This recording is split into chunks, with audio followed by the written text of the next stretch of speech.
Descendit Iesus cum eis et veni Nazare et erat subritus ilis. Pelo sinal da cruz, oramos Deus no Senhor dos nossos inimigos. Em nome do Pai, do Filho e do Espírito Santo. Amém.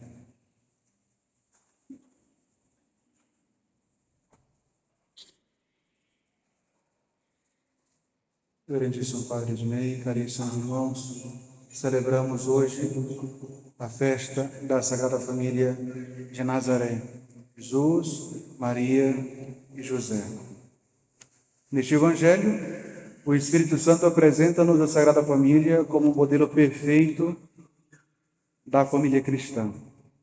Se todos nós quiséssemos aproveitar bem todos os preciosos ensinamentos que aqui nos são dados, atrairíamos muitas graças e bênçãos especiais sobre nós e a nossa família. Esta trindade da terra compreendia, em primeiro lugar, São José, o pai adotivo de Jesus. Ainda que seja o menos digno, é o chefe que faz as vezes de Deus Pai. Que humildade e que simplicidade, que dedicação, que terna solicitude tinha São José por Jesus e por Maria. Embora não fosse seu filho biológico, era o seu filho legal. E como pai perante a lei, perante Deus, assim agiu para protegê-lo desde o princípio, desde o nascimento, ao fugir para o Egito, mas também para dar o digno sustento àquela Sagrada Família. Em segundo lugar, aparece-nos a pessoa da Santíssima Virgem Maria, a mais santa das criaturas, a verdadeira mãe de Jesus, segundo a carne. Imaginemos a sua humildade, a sua modéstia, o seu amor para com Jesus, as suas deferências para com São José. Finalmente, aparece-nos o próprio menino Jesus, o Filho de Deus, o Verbo encarnado, que desceu do céu para nos salvar e nos ensinar todas as virtudes. Sem dúvidas, tal família encanta a Deus, encanta os anjos, encanta todas as almas virtuosas. Ali, naquela pobre casa, tudo era regulado, ordenado. Havia paz, união, caridade, uma santa emulação para tudo o que era serviço. Uma santa disputa para ver quem deles iria servir mais. Um interesse para agradar sempre a Deus. Ali naquela casa havia oração comum, frequente, em horas certas, marcadas, nas quais toda aquela família era fiel. E que orações não devem ter rezadas Jesus, Maria, José? Devia ser um espetáculo digno de arrebatar todas as almas desventuradas, ver tal família rezando. Naquela casa havia fidelidade na observância do dia do Senhor e de todas as prescrições da lei, peregrinações ao templo de Jerusalém, apesar da distância, e com santa religião e fervor. Era uma família piedosa. Naquela casa havia um trabalho digno, honesto, que santificava e edificava a cada um de seus membros. José no seu ofício de carpinteiro, Maria ocupando-se no cuidado da casa, Jesus ajudando um e outro segundo a idade e conforme as necessidades, mostrando que o trabalho santifica o homem. E sendo o trabalho praticado por tal família, foi ele mesmo santificado e pode nos santificar em cada um do nosso estado. Finalmente, havia naquela casa edificação. A Sagrada Família espalhava em volta de si uma santa edificação, afabilidade, bondade, caridade. Na sua pobreza, quantas palavras de consolação, quantas esmolas conseguiram dar aos necessitados, aos aflitos, aos enfermos, aos pobres. Nas nossas famílias, caríssimos irmãos, por acaso há o que havia em Nazaré? servimos a Deus como servia esta Sagrada Família. Praticamos a nossa religião com fidelidade, com devoção, como esta família. Detalhe que essa família não precisava praticar uma religião enquanto dentro dela estava o próprio Deus. Mas cumpriam todos os preceitos da lei. Assistem regularmente as nossas famílias à missa, às cerimônias sagradas da igreja, ouvem com piedade e, mais do que isso, escutam, praticam as orientações dos padres. As nossas famílias acostumam durante a semana visitar o Santíssimo Sacramento. Tenho certeza que perto dos senhores há uma igreja, há uma capela, seja ela pequena, grande, onde há Nosso Senhor Sacrário. Os senhores costumam, pelo menos uma vez por semana, fazer uma visita a Nosso Senhor?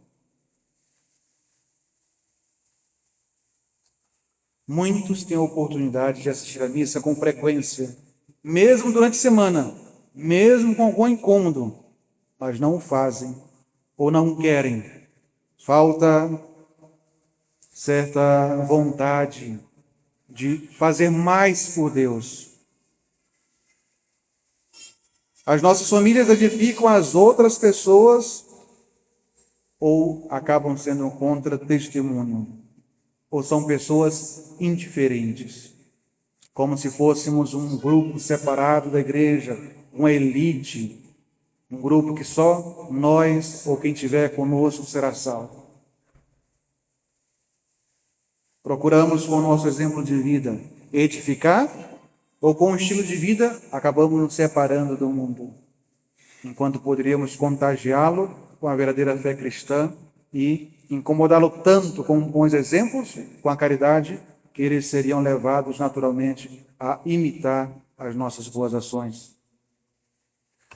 Considerai, caríssimos irmãos, que Maria, José, dão a todos os pais os exemplos no cumprimento de todos os seus deveres. Nos deveres para com Deus, nós acabamos de considerar como era edificante a sua religião, a sua piedade, o seu fervor, a sua vontade de querer sempre obedecer a Deus. Nos seus deveres para com os filhos, Nossa Senhora, São José, nos ensinaram a dar o bom exemplo, a dar o digno ensino. Com certeza Maria e José não faltaram a nenhum desses deveres, e ainda que Jesus fosse a própria sabedoria incriada, levavam o menino Jesus ao templo, desde criança, para ouvir as explicações que lá se faziam. Ele, que era o próprio legislador, teve que se sentar no banco e ouvir homens pobres, provavelmente ignorantes, explicando a lei que ele mesmo criou. Quantos pais faltam a estas duas obrigações? Deveres para com Deus e os deveres para com os filhos. Obrigações tão rigorosas e tão necessárias. Não se importam com a educação religiosa dos seus filhos. Não tenham cuidado de levá-los à igreja com insistência, de fazê-lo participar da Santa Missa, de ouvir as pregações. Porque não é só trazer a criança para a igreja e soltar como se solta um animal no meio do campo. Tem que tomar conta da criança. Como é que a criança vai aprender a se comportar na igreja se os pais, quando chegam na igreja, o soltam na igreja, lhe dão um brinquedo? Vai cuidar da tua vida, enquanto eu rezo. Dão comida. Claro, se a criança precisa comer, tem que dar comida. Mas não pode chegar na igreja e dar comida. Quando é que essa criança vai associar que a igreja é um lugar diferente, é um lugar sagrado? É diferente da sala da sua própria casa. Eles precisam ver o exemplo dos pais. Como é que eles vão perceber a santidade, a gravidade desse lugar? Como é que eles vão perceber que os pais zelam por esse lugar sagrado se os pais sempre chegam atrasados? Se não fazem um esforço de se corrigir, de chegar antes, se preparar, se confessar antes da missa, para poder prestar atenção na ação sagrada da missa. Crianças que nascem com pais, que vêm à missa atropeladamente, chegam em cima da hora, quando não atrasados, querem sempre sair antes da bênção final, saem correndo, não houve aviso, não houve comunicação, não se comportam durante a missa, vivem indo ao banheiro, perdendo o tempo da oração. As crianças vão aprender exatamente a imitar isso. Chegar atrasado, viver a missa de modo disperso e sair antes do fim. É necessário, portanto, vigilância.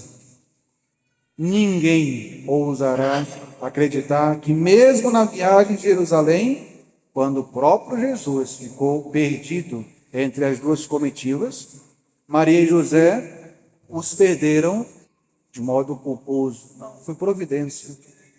Aliás, por que Maria e José pensavam que ele estava na outra comitiva? Por causa do costume tradicional. Já expliquei para os senhores e aproveito para repetir hoje. Tradicionalmente, desde aquela época, na igreja, no templo, homens e mulheres sentam separadamente. Aqui para nós, os homens sentam deste lado, que é o chamado lado do Evangelho. E as mulheres sentam deste lado, o chamado lado da Epístola. Referência aos lugares em que o padre faz as leituras, da Epístola e do Evangelho. E aí alguns homens que sentam do lado de cá, junto com as mulheres, na hora de comungar, querem comungar aqui. Ah, por quê? Já está sentado do lado de lá, comunga com as mulheres. Mas o correto é sentar do lado de cá. Por quê, padre? Para melhorar a oração. Ah, nós temos filhos, padre. Senta cada um na ponta do banco. Fica fácil manejar a criança se for necessário. E a criança, seja menino ou menina, pode sentar ou com o pai ou com a mãe. Mas esses costumes tradicionais é bom que nós guardemos. Os senhores já frequentam aqui há muito tempo, já ouviram isso outras vezes, mas eu sempre vejo rostos muito conhecidos, sempre sentados do lado errado. As crianças aprenderão exatamente a mesma coisa, a fazer o errado.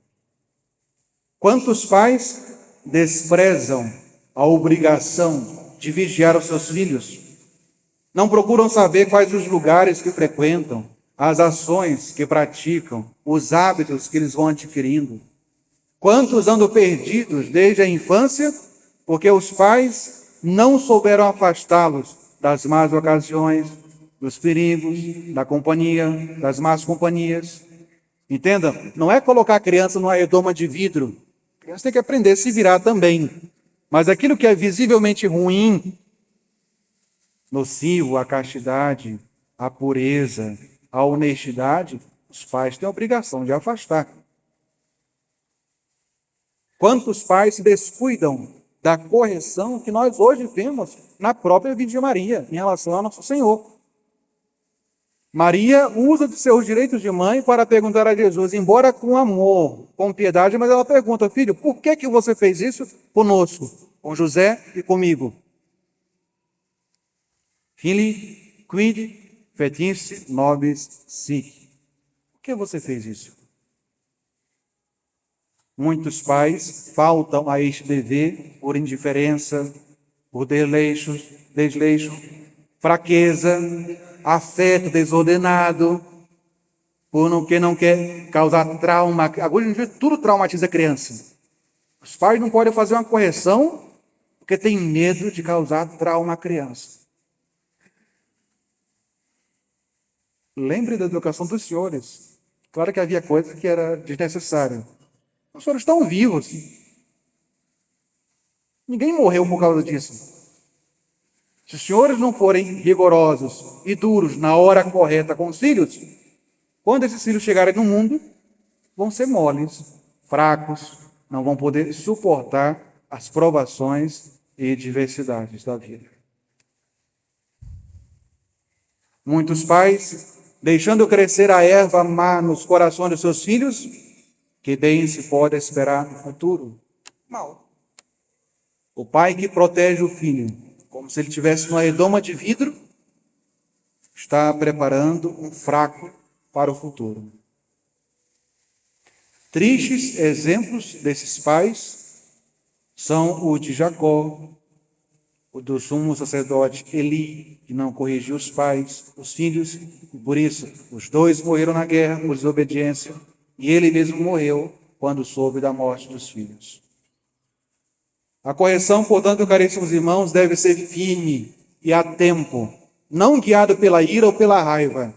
Se o pai estiver bravo, com raiva, é melhor não corrigir naquele momento, para não ultrapassar os devidos limites, mas não pode simplesmente depois omitir a correção. A criança precisa entender o que é certo e o que é errado, e os pais têm a missão de ensiná-los.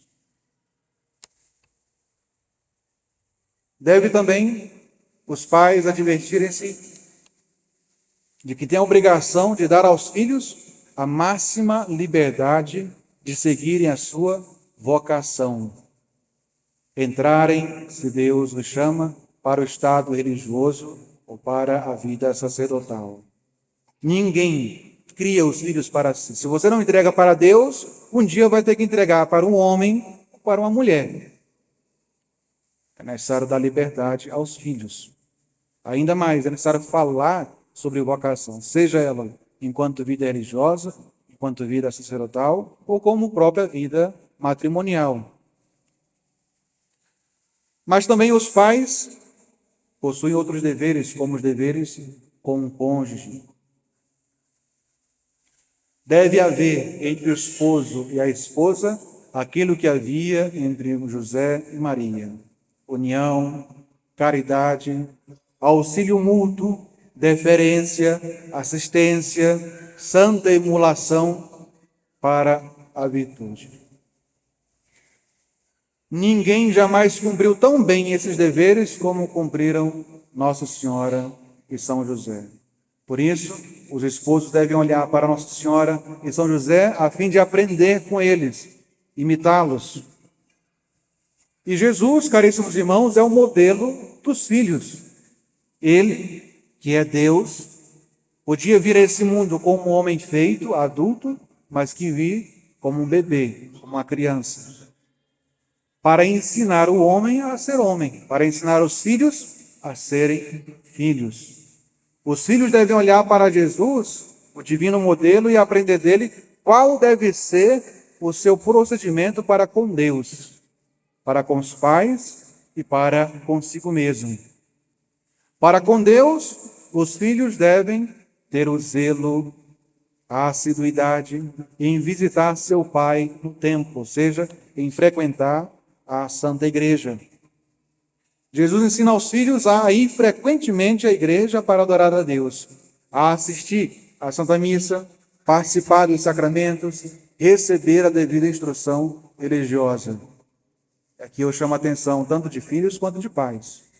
Hoje em dia, com a facilidade da internet, com a facilidade de encontrar pessoas muito bem instruídas na internet, por exemplo, professores, honrados, de fato inteligentes, sábios, muitos pais e filhos julgam que a instrução recebida na igreja é fraca, é insuficiente, não vale de nada. E assim, colocam-se como verdadeiros juízes da fala do padre. Cuidado. Esse tipo de pensamento dá abertura para muita coisa, inclusive para um fechamento no próprio egoísmo. Aquilo que o padre fala na igreja não é direcionado a uma pessoa, mas a todos os senhores, inclusive ao próprio padre. O que o padre fala na igreja, no sermão, na homilia, é necessário que seja mastigado, meditado durante toda a semana, para tirar dali ações, pensamentos, ideias, inspirações boas para a vida cristã durante a semana. É necessário que os filhos procurem escutar com atenção, como o próprio Jesus fazia, a explicação da lei, no nosso caso, a explicação da doutrina católica, do catecismo, as instruções. Alguns santos e personalidades na história da igreja mostraram grande amor ao estudo do catecismo e pela igreja. Podemos, por exemplo, ver essas ações de amor pela doutrina na vida de São Francisco de Sales, de São Francisco Xavier, de São Vicente de Paulo, que viveram como verdadeiros filhos da igreja. Jesus, ficando no templo, tratando com os doutores a respeito de seu Pai, ensina a todos nós, especialmente aos filhos, a seguir generosamente a sua vocação, a ter em maior estima o direito de Deus, a colocar a vontade de Deus acima da sua própria vontade, acima da vontade dos pais, ainda que isso puxe a si mesmo e aos próprios pais. Exemplos disso nós encontramos na vida de São Paulo, São Francisco Xavier, São Tomás de Aquino. Mas os filhos também devem ter, para com os pais, alguns deveres. Só Deus conhece o amor que Jesus tinha por Maria, por José. O seu respeito, a sua obediência, a sua assistência, todo o trabalho que ele prestava aos dois, nos ensina a, como diz o Evangelho, sermos submissos, obedientes aos nossos pais. É assim que os filhos de hoje amam, por acaso, os pais? Pelo contrário, muitas vezes os filhos desde pequeno aprendem a responder, a questionar, a pedir provas, porque senão ele não vai obedecer. Quantos filhos, pelo seu mau procedimento, são a tortura do pai e da mãe, e chegam até a faltar-lhes ao respeito, a levantar a voz, e em alguns casos extremos, até levantar a mão, merecendo assim a maldição de Deus e o castigo divino. Mas também os filhos possuem deveres para consigo mesmo. O Evangelho diz que Jesus crescia em sabedoria, em idade, em graça, diante de Deus e diante dos homens. Assim deve ser todo filho cristão, deve procurar crescer. À medida que avança a idade, deve acompanhar também o crescimento na sabedoria, na graça. Deve progredir na virtude. Mas muitos, infelizmente, procedem exatamente do modo contrário. Perdendo a inocência, progredindo na malícia, tornando-se odiosos para Deus e insuportáveis para toda a gente, inclusive para os pais. Caríssimos irmãos, no dia dessa festa tão bonita da Sagrada Família, voltemos o nosso olhar para estas três pessoas, a fim de encontrar nelas divinos exemplos a serem seguidos. E assim cada um de nós, pais e filhos, saberão o que fazer para agradar a Deus. Aproveitemos essa semana para meditar sobre este assunto, fazendo cada um, pai, mãe, filhos, um exame sério de consciência diante de Deus. Caros pais católicos, imitai o exemplo de Maria e José, mostrai-vos dignos deles e sereis abençoados nos vossos filhos e nos vossos bens. Como pedia já o ritual do matrimônio, podereis ver felizes os filhos dos vossos filhos. Caros filhos católicos, considerai atentamente Jesus e esforçai-vos por seguir seus passos, reproduzindo dentro de casa, para com os pais e os filhos, as mesmas virtudes, os mesmos sentimentos, as mesmas atitudes que ouvimos hoje no Evangelho de Jesus em relação aos seus pais.